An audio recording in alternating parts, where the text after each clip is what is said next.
राणा साहब ये जेल में क्या ये ऐसे ही होता है? आप भी जेल बड़ी भुगती है आपने, ये क्या हो रहा है सर बुशरा बीबी और के साथ? इसको तो इसकी तो मजम्मत होनी चाहिए, क्या ख्याल है? जी बिल्कुल, अगर ऐसा हुआ है तो इसकी मजम्मत होनी चाहिए और इसकी इंक्वायरी होनी चाहिए।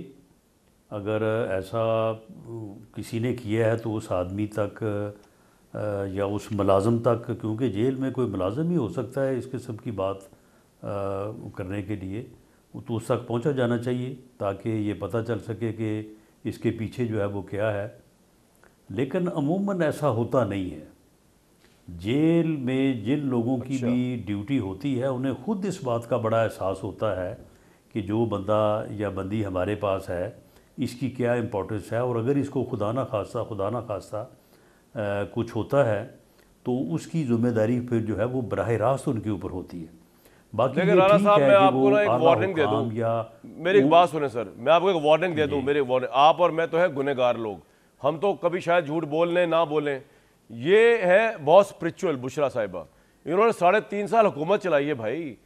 वो तो मामला वहां जाके फंसा जब उन्होंने आर्मी चीफ को कहा कि अब तैनातियां जो है फौज के अंदर भी वो भी तस्वीर से होंगी, तो वहां जाके मामला जो है वो फंस गया और आर्मी चीफ ने कह दिया कि भाई आपको आर्मी के मामलात में ये रूहानियत वाला मामला नहीं आने देंगे, प्रोफेशनल फौज है। तो आप जो है ना जरा सोच समझ के बात करें कि आपको कोई बददुआ ना लग जाए। उनकी बहुत पहुंची हुई खातून है, मुल्क चलाया 3.5 पौने 4 साल।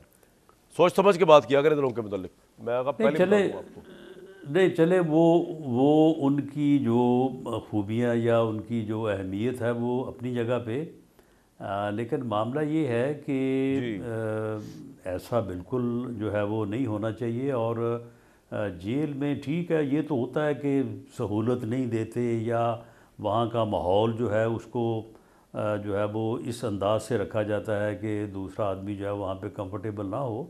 लेकिन ये जहर देने वाली या किसी को वहाँ पे उसको उसकी जान को इस तरह से नुकसान पहुँचाने वाली बात जो है, मेरा नहीं ख्याल कि कोई मुलाज़म जो है वो इतनी जुर्रत कर सके। लेकिन बहरहाल राणा अगर वो साहब, उनका मुझे इल्ज़ाम है तो मुझे उसकी समझ आ गई इंक्वायरी है, होनी चाहिए। मुझे आपकी सारी बात समझ आ गई है। आप जेलस फील कर रहे हैं इमरान खान से, क्योंकि आप पहले कहते थे वो जेल नहीं भुगत सकेगा, जिस तरह हम जेल भुगत रहे वो नहीं भुगत सकेगा। अब आप जेलस ये फील कर रहे हैं कि इमरान खान ने तो जेल भुगता के दिखा दी, राणा सल्लल्लाहु साहब का रिकॉर्ड तो तोड़ रहा है, वो दिन ब दिन तोड़ने में निकला हुआ है। तो अब आप इसलिए जरा जेल वाले मामले में थोड़ा जेलस हो गए हैं राणा साहब। चले नहीं, वैसे वैसे जिस किस्म की वो जेल भुगत रहा है या जिस किस्म की जेल उसे मिली है, तो हमारी तो ये ख्वाहिश ही थी कि हमें भी जो है वो इस किस्म की सहूलतें वहाँ पे मिलती। लेकिन फिर नहीं भी तो जेल, आपकी क्योंकि जेल में हम उसकी जेल वहाँ में पे क्या फर्क है रहे राणा हैं, साहब? इसलिए इसलिए इसलिए जो है वो मैं बिल्कुल इस बात के ख़िलाफ़ नहीं हूँ कि उसे वहाँ पे जो है वो बड़ी सहूलतें दी गई हैं और उसे जो है वो उसकी पसंद के खाने मिल रहे हैं, उसकी पसंद का वहाँ पे जिम है और कमरों को जो है वो दीवारें तोड़ के खुला कर दिया गया है। हर किस्म की वहाँ पे उसे सहूलत है। लेकिन बहरहाल जेल जेल ही होती है। अगर उसे सहूलतें दी भी गई हैं, हम इसके ऊपर बिल्कुल जो है वो हमें कोई जो है वो ना एतराज़ है, ना हमने एतराज़ किया राणा है। साहब, आज लेकिन आज बहरहाल आपकी जिस हर तरह से बात में भी एतराज इसलिए हो उन्होंने रहा है कि आप इसलिए आप जी आप सहूलतों की इसलिए तारीफ कर रहे हैं और सपोर्ट कर रहे हैं क्योंकि आपको पता है आप भी कभी भी जा सकते हैं जेल में दोबारा। तो आपने कहा ये रिकॉर्ड रहे सहूलतों के साथ खड़ा हूं मैं, है राणा साहब? नहीं, यहाँ थोड़े पे को कम ही पता है चलता मैंने। है कि कब किसी के अंदर जाने या बाहर आने की जो है कब किसी की बारी आ जानी बिल, है। बिल्कुल मैं तो बिल्कुल इस बात बिल्कुल के सही, मैं तो तैयार हूँ, इसलिए कि कल को हालात ऐसे हो सकते हैं कि हमें फिर जाना पड़े। बिल्कुल सही। नहीं नहीं, मुझे तो नजर आ रहा है, लेकिन बात ये है आपको भी नजर नहीं। अच्छा राणा साहब, एक बात बताएं नहीं कि नहीं, केपी के अंदर नज़र मुझे भी आ रहा है। के आप यही बेचारा मियाँ जावेद लतीफ गल करता तुम सारे दे पीछे पै जाते हो, हालांकि गल तुसी जरा बड़े तरीके नाल गल कर रहे हो, घुमा फिरा के, लेकिन चलो कोई गल नहीं। अच्छा राणा साहब, मुझे ये बताएं सर कि जरा मैं आपको सुनवाना चाह रहा हूँ कि अब आप लोगों का शौकत सिद्दीकी साहब पे जो मौकफ हुआ करता था वो, या जैसे फाइज साहब है, क्योंकि इमरान खान के दौर में उनके साथ बड़ी ज्यादतियां हुई दोनों जजेस के साथ, आज जो 6 जजेस हैं इनके साथ आपको लगता है कि इंसाफ होना चाहिए या 6 जजेस ने ज्यादती कर दी है लेटर लिख के? आपकी हुकूमत की क्या पॉलिसी और आपकी क्या पॉलिसी है इसके ऊपर? क्योंकि आजाद अदलिया के तो आप भी बड़े दाई हैं ना। देगी। पार्टी ने भी इसके ऊपर अभी कोई मौक़िफ़ वाज़े तौर पे नहीं दिया। पार्टी जो मौक़िफ़ देगी मुझे भी वो मौक़िफ़ जो है वो तस्लीम होगा। लेकिन मेरा ज़ाती मौक़िफ़ आपकी राय क्या है कि एक जी मेरी राय या मेरा ज़ाती मौक़िफ़ ये है कि एक वाक़या हुआ था 17-18 में, जिसका गवाह शौकत सिद्दीकी साहब की शक्ल में एक बहुत पक्का और तगड़ा गवाह मौजूद है, एविडेंस मौजूद है। उसमें जो है वो जो अदलिया के लोग मुलव्वस हैं, जो इस्टेब्लिशमेंट के लोग मुलव्वस हैं और जो सियासतदान मुलव्वस हैं, उन सब के ख़िलाफ़ जो है वो ट्रायल होना चाहिए और उनको सज़ा मिलनी चाहिए। सियासतदानों को सियासत से जो है वो बैन किया जाए, फ़ारिग किया जाए। जो अदलिया के लोग हैं उनसे उनकी अगर वो हाज़िर सर्विस हैं तो उनको फ़ारिग किया जाए। अगर रिटायर हो चुके हैं उनकी तमाम मुराद जो है वो पेंशन वगैरह हर चीज़ वापस ली जाए। और जो इस्टेब्लिशमेंट के लोग हैं उनके भी ख़िलाफ़ जो है वो एक्शन हो, उनसे तमाम मुराद। तो ये जो अभी 6 जजेस की कंप्लेंट है, इसका आप क्या निकालते हैं नतीजा? अब 6 जजेस की कंप्लेंट जो 6 है, अब जो 6 है, ये जो 6 हैं, इसके ऊपर भी पूरी इंक्वायरी होनी चाहिए। इसमें जो अदलिया के लोग मुलव्वस हैं वो भी, जो इस्टेब्लिशमेंट के लोग मुलव्वस हैं वो भी, जो सियासतदान मुलव्वस हैं वो भी, उनके साथ भी यही सलूक होना चाहिए।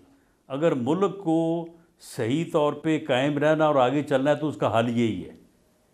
लेकिन ये करेगा कोई नहीं, क्योंकि सारे मुलव्वस हैं बीच में, सियासतदान भी बीच में है, अदलिया भी बीच में है, इस्टेब्लिशमेंट बीच में है। तो जब सभी हैं बीच में तो करेगा कौन? होना कुछ भी नहीं है।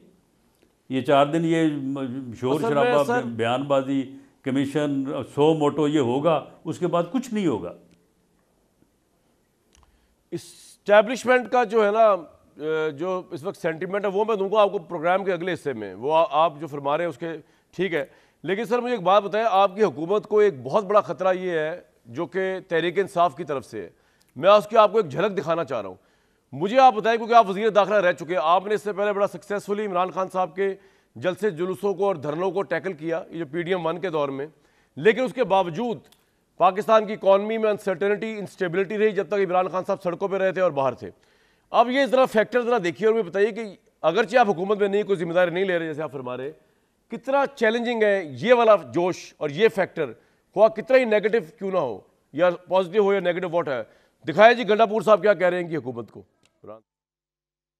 और गंडापुर साहब आप थोड़ा लॉ तो पढ़ लें। वो अगर आप फुल बेंच बना देंगे तो अपील कहाँ पे होगी इस फैसले के ऊपर? ये जो फैसला चलेगा। लेकिन बहरहाल मैं क्या इस पे बात करूँ। राणा साहब योर टेक, ये जो जोश जज्बा नजर आ रहा है आपको, ख्वाह कितना ही नेगेटिव क्यों ना हो इस मुल्क की इकॉनमी के लिए, लेकिन आपको ये रियल नजर आ रहा है? तहरीक साहब का एहतजाजी प्लान जो है ये आपको रियल नजर नहीं आ रहा? नहीं, देखें, जो एक बुनियादी तौर पे सियासी इस्तेहकाम जिसको कहा जाता है, तो उसके बगैर तो इकनॉमिक रिवाइवल जो है ये मुमकिन नहीं है। ये कोई मैं नहीं कह रहा या कोई गवर्नमेंट नहीं कह रही, ये तो एक यानी जो है सभी को इस बात का इदराक है कि पॉलिटिकल स्टेबिलिटी के बगैर जो है वो इकनॉमिक रिवाइवल नहीं हो सकता। जिस मुश्किल में इस वक्त मुल्क है, मियाँ नवाज शरीफ ने 21 अक्टूबर को जो बात की थी वो बात बिल्कुल अटल है।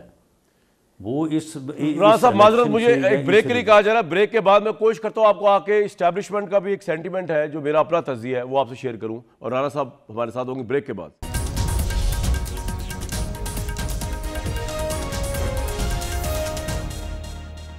इन सारे मामलात में मेरे तज्जिए में इस्टेब्लिशमेंट का भी एक सेंटीमेंट है। वक्त की किल्लत है, कल का प्रोग्राम शुरू वहीं से करूँगा। और ये पिछले 1.5-2 साल में बड़ी ज़्यादती हुई।